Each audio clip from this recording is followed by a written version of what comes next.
Welcome to our classroom. Start कर रहे हैं नया चैप्टर मूवमेंट्स। आपको पता है कि कल ही सीआरएसयू ने एक नोटिफिकेशन जारी किया है जिसमें कि टेंटेटिव डेट्स दी हुई है एग्जामिनेशन की। फर्स्ट, थर्ड और फिफ्थ सेमेस्टर के, और जो रेगुलर स्टूडेंट्स हैं और रीअपियर स्टूडेंट्स हैं सबकी लगभग फरवरी के मिड में पेपर स्टार्ट हो जाएंगे। टेंटेटिव डेट आ गई है। एमडीयू की भी आ गई है, वो भी ऐसे ही कह रहे हैं कि फरवरी में एग्जाम स्टार्ट हो जाएंगे। तो उनका जो एग्जामिनेशन पैटर्न है वो आपने देखा भी होगा, अच्छे से ऑब्जर्व कर लेना। सीआरएसयू ने तो अभी एग्जामिनेशन पैटर्न नहीं दिया है, लेकिन एमडीयू ने ऐसा कहा है ना कि जो एग्जाम्स होंगे, आपको पता है कि पेपर में 4 सेक्शन होते हैं और एक कंपलसरी क्वेश्चन होता है। कुछ इस टाइप से सेक्शन है, सेक्शन 1, 2, 3, 4 और एक कंपलसरी क्वेश्चन होता है। सब में ऐसे ही पैटर्न होता है। और सेक्शन 1 में भी 2 क्वेश्चंस होते हैं, सेकंड में 3, 4, फिर 5, 6 और फिर 7, 8 और ये 9th होता है हमारा कंपलसरी क्वेश्चन। पहले क्या था, हम ऐसे ही करते थे पेपर को कि सेक्शन 1 है, इसमें 2 क्वेश्चन है, इनमें से कोई एक करना है। सेक्शन 2 है, इसमें से कोई एक क्वेश्चन करना है, 3rd और 4th में से। इस तरह से करते थे। लेकिन अब जो नया पैटर्न बन के आया है, क्योंकि वो कोविड-19 को देखते हुए आपको भी पता है कि ऑनलाइन इतनी अच्छी पढ़ाई नहीं हो पाई है, टाइम भी कम दिया है आपको, इसलिए वो ऐसा कह रहे हैं कि आप इन टोटल 9 क्वेश्चन में से कोई भी 5 क्वेश्चन कर दीजिए। मतलब कि हो सकता है अगर आपने 2 सेक्शन बिल्कुल अच्छे से पढ़ लिए, फर्स्ट और सेकंड, तो आपका 1, 2, 3, 4 4 क्वेश्चंस कंप्लीट हो जाएंगे। दैट इज 80% सिलेबस हो जाएगा, है ना। और हो सकता है कि कंपलसरी के भी देखो 2, क्योंकि सेक्शन आप कंप्लीट कर रहे हैं तो कंपलसरी भी हाफ तो कंप्लीट हो ही जाएगा। तो आपके बहुत अच्छे मार्क्स आ सकते हैं सिर्फ 2 यूनिट करने से। तो फोकस कर लो फिलहाल, कि पक्का नहीं पता। देखो सीआरएसयू वैसे एमडीयू के ही मतलब जो वो प्रोसीजर लगा रही है उसी के पैटर्न को फॉलो कर रही है। मेरे को भी ऐसा लग रहा है कि हो सकता है 90% वो भी ऐसा ही पैटर्न बना के दे दे आपको। तो आप पहले ही आइडिया लगा के चलना कि मेरी जो 2 यूनिट्स हैं वो कंप्लीट हैं या नहीं है। पहले आप उन 2 यूनिट्स को कंप्लीट कर लेना, और फिर अगर एग्जामिनेशन पैटर्न चेंज हो जाता है फिर आप 3rd और 4th यूनिट को देख सकते हैं। तो पहले हम फोकस करेंगे फर्स्ट और सेकंड यूनिट पे, फिर अगर टाइम बचा तो हम 3rd 4th कर लेंगे। लेकिन अभी क्योंकि टाइम बहुत ज़्यादा नियर आ चुका है, मिड के फेब से पेपर स्टार्ट हो जाएंगे, हमारे पास अप्रोक्सीमेट 1 मंथ है।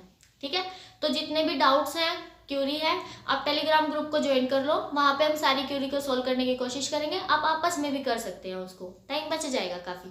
ठीक है, स्टार्ट करते हैं मूवमेंट्स। चैप्टर है क्या, मूवमेंट्स का मतलब क्या है, ये चैप्टर वैसे भी करना काफ़ी इंपॉर्टेंट है अगर आपको मूवमेंट्स, और इससे नेक्स्ट चैप्टर है कपल। अगर ये दोनों चैप्टर्स नहीं आए तो आप बाकी वाले जो नेक्स्ट चैप्टर्स हैं उनको नहीं कर पाएंगे। उसमें मूवमेंट्स और कपल का काफ़ी ज़्यादा यूज़ है, तो ये तो वैसे भी करने हैं तो हम इनको कर ही लेते हैं। अगर इस पॉइंट ऑफ व्यू से पेपर हमारा आ जाए जैसे कि मैंने अभी बताया, तो आपका फर्स्ट सेक्शन में से दोनों क्वेश्चन कंप्लीट हो जाएंगे। ठीक है, तो देखो स्टार्ट करते हैं। अब मूवमेंट्स होती क्या है, अगर हमारे पास कोई भी फोर्स है, हो सकता है वो 2-3 टाइप के मोशंस को फॉलो कर रहा हो। एक हो सकता है ट्रांसलेशन मोशन ले रहा हो। ट्रांसलेशन का मतलब क्या है, सिर्फ एक लाइन में ऐसे चल रहा है आराम से। सेकंड हो सकता है कि वो रोटेशनल मोशन कर रहा हो, जैसे कि इसको मैंने ऐसे घुमा दिया तो ये रोटेशनल मोशन है। थर्ड हो सकता है कि वो रोटेशनल भी कर रहा है और ट्रांसलेशन भी कर रहा है, जैसे कि अर्थ करती है अराउंड द सन, और वो उसके अराउंड भी घूमती है और अपनी एक्सिस के अराउंड भी रिवॉल्व करती है, तो वो होती है ट्रांसलेशन प्लस रोटेशनल। तो अभी तक है ना, हमने जो 2 चैप्टर्स किए हैं उनमें हमने सिर्फ ट्रांसलेशन मोशन की बात की है। हमने ऐसा तो कहा नहीं कि फोर्स रोटेट कर रहा है। तो अब जो ये मूवमेंट नाम का वर्ड आया है, ये कहाँ से निकल के आया, ये आया है हमारा रोटेशन से।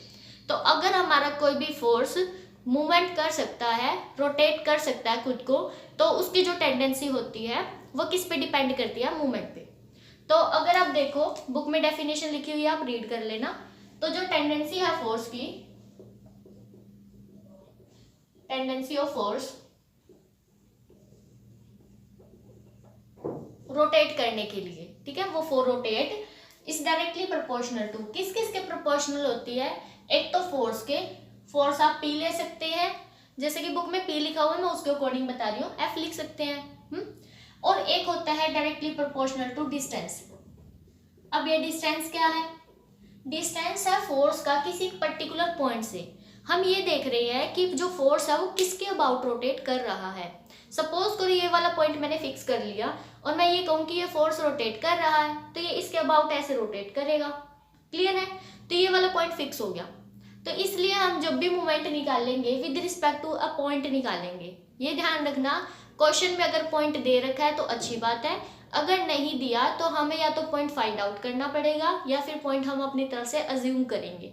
ऐसे क्वेश्चंस देखने को मिलेंगे। तो सबसे पहले हमारे पास एक नीड होती है पॉइंट की, जिसके अबाउट हमें अपने फोर्स को रिवॉल्व करवाना है, रोटेट करवाना है। तो जो टेंडेंसी होती है फोर्स की रोटेट करने की, वो इन दोनों चीज पे डायरेक्टली प्रोपोर्शनल वेरी करती है, इन पे डिपेंड करती है। तो जो हमारा मूवमेंट आता है वो क्या होता है, movement of a force is equal to force into distance, that is P into distance लिख सकती है। तो बुक में ऐसे लिखा हुआ स्मॉल p। स्मॉल p का मतलब डिस्टेंस है, कैपिटल P का मतलब फोर्स है। अब इनकी नोटेशंस कैसे होंगी, ठीक है। अब हो सकता है यहाँ पे O पॉइंट है, फोर्स आपका ऐसे दे दिया, ये P फोर्स है।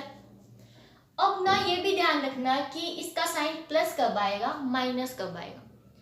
यूनिट्स तो आप ध्यान रखेंगे क्योंकि फोर्स की और डिस्टेंस की यूनिट मल्टीप्लाई हो जाएंगी। अगर फोर्स हमारा न्यूटन में दे रखा है, डिस्टेंस मीटर में है, तो लास्ट में न्यूटन मीटर लिख देना। क्लियर है? ऐसे लिखनी आपको, मल्टीप्लाई करके लिख देना। अब यहाँ पे देखो कि डायरेक्शन कैसे लोगे आप। तो यहाँ पे परपेंडिकुलर डिस्टेंस देखना होता है। जब भी आप किसी पॉइंट से डिस्टेंस मेजर करते हैं, ऐसा तो है नहीं कि कितने सारे डिस्टेंस लेंगे, ऑलवेज परपेंडिकुलर डिस्टेंस ही हम प्रेफर करते हैं। तो ये वाला डिस्टेंस हमें लेना है, दैट इज स्मॉल p। अब ये निकालेंगे कैसे, फोर्स दे रखा होगा, P दे रखा होगा। अब आप कह दोगे मैम आ तो गया, P इंटू P कर दो, लेकिन मैं ये कह रही हूँ कि डायरेक्शन भी मैटर करती है। हो सकता है फोर्स आपको ऐसे दे रखा हो, तो दोनों केस में हमारा जो आंसर है वो अलग आएगा।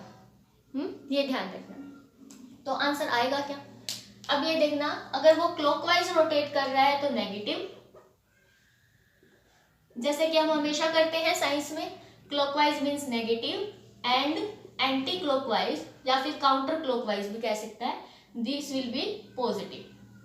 ये कैसे देखोगे, हमें क्या करना है, इस फोर्स को जिस भी डायरेक्शन में जा रहा है, तो आप वो देख लो पहले वो कंप्लीट कहाँ तक जा सकता है। यहाँ से स्टार्ट होगा, यहाँ तक चला जाएगा, फिर हमें इस पॉइंट से स्टार्ट होके हमें देखना है कि परपेंडिकुलर डिस्टेंस कहाँ तक हम जा सकते हैं। ये हमारा पॉइंट है, हमें परपेंडिकुलर डिस्टेंस को अप्रोच करना है। तो हम यहाँ से इस तरह से रोटेट करेंगे ताकि मैं O पॉइंट तक पहुंच जाऊं।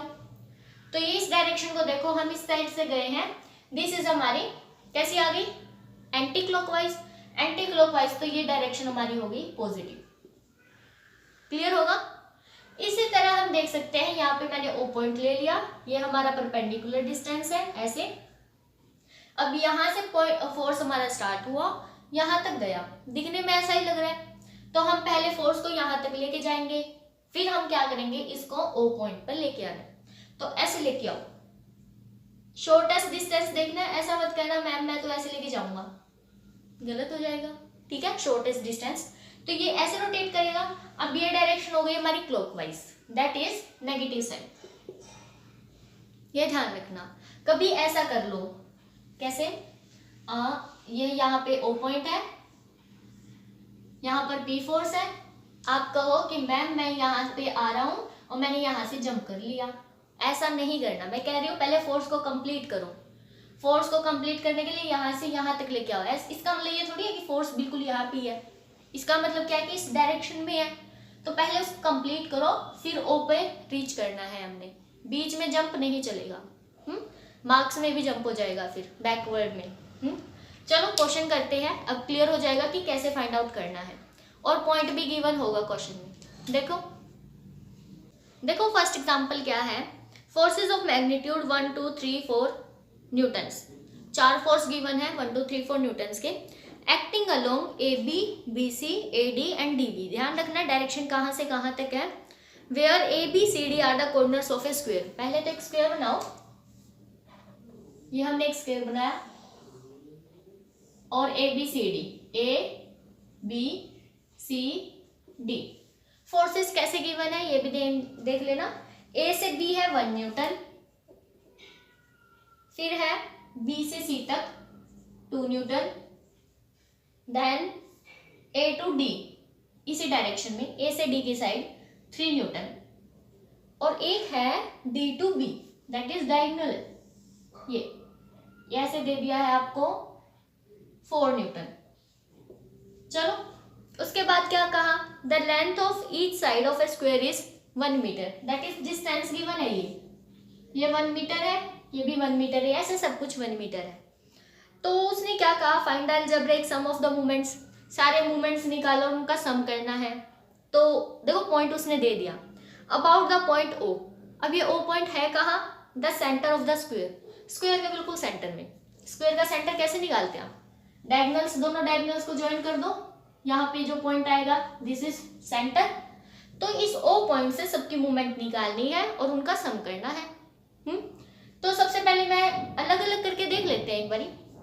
अब देखो बिल्कुल सेंटर में है, स्क्वायर में क्या होता है, सब कुछ सिमेट्री में होता है, सारी लेंथ इक्वल होती हैं, सारे एंगल्स इक्वल होते हैं, डायगोनल्स की लेंथ इक्वल होती है, डायगोनल के जो एंगल्स होते हैं वो सारे 90 डिग्री के होते हैं, जो ये लेंथ आती है वो भी इक्वल होती है, बाइसेक्ट करते हैं, सब कुछ सिमेट्री में होता है ना।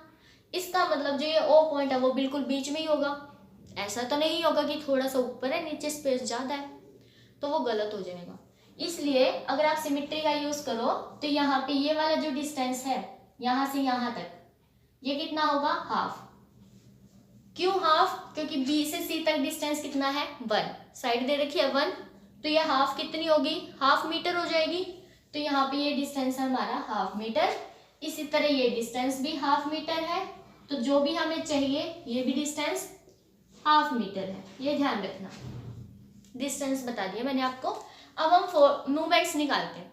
चलो ये है ओ पॉइंट और ये है ए बी, ये A B, 1 newton. Perpendicular distance अभी बताया था, पहले इस फोर्स को कंप्लीट करो, बी तक जाएगा, देन बी से यहाँ पे जंप करवाना है, दिस इज एंटी क्लॉकवाइज, और डिस्टेंस कितना है 1/2। तो फर्स्ट मूवमेंट हमारी कितनी आएगी, पहले फोर्स लिखो 1 न्यूटन और डिस्टेंस कितना है 1/2 न्यूटन मीटर। क्लियर है, पॉजिटिव साइन आएगा। नेक्स्ट है हमारा बी से सी तक, ये पॉइंट है ओ पॉइंट, और ये हो गया हमारा बी, ये सी, ये डिस्टेंस 1/2, और फोर्स की डायरेक्शन इस साइड है, तो वो पहले सी तक जाएगा ना, सी तक जाने के बाद फिर ऐसे जाएंगे हम, ये भी डायरेक्शन कैसी हो गई, एंटी क्लॉकवाइज, तो ये भी पॉजिटिव, प्लस फोर्स था 2 और डिस्टेंस है 1/2 न्यूटन मीटर।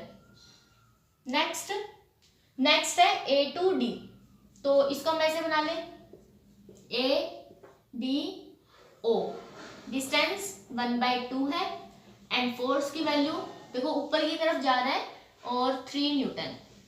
तो पहले डी तक लेके आओ इसको कंप्लीट, डी तक आएगा, फिर इस पे जंप करवाओ, तो ये कितना आएगा, ये आएगा क्लॉकवाइज डायरेक्शन में, तो क्लॉकवाइज आएगा तो नेगेटिव, माइनस प्लस मत लिखो यहाँ पे, -3 × 1/2 न्यूटन मीटर। अब आई लास्ट वाले की बारी, लास्ट वाला है डी से बी की साइड, तो ये इस साइड है, ये डी, ये बी, और यहाँ पे है ओ। अब आप एक बात बताओ, ये जो फोर्स है चाहे इस डायरेक्शन में हो चाहे इस डायरेक्शन में हो, डजेंट मैटर, बट ये जो फोर्स है इसका ओ से डिस्टेंस कितना है, 0 है ना, क्योंकि ये इसी फोर्स पे, इसी लाइन पे फोर्स है, इसी लाइन पे पॉइंट है, तो परपेंडिकुलर डिस्टेंस तो क्या आया, 0 आया। तो फोर्स की वैल्यू कुछ भी दे, जैसे कि उसने 4 न्यूटन दे रखी है, बट परपेंडिकुलर डिस्टेंस कितना आ रहा है हमारा, 0 × 0, ये मल्टीप्लाई लिख लेना यहाँ पे, दिस इज 0, ठीक है।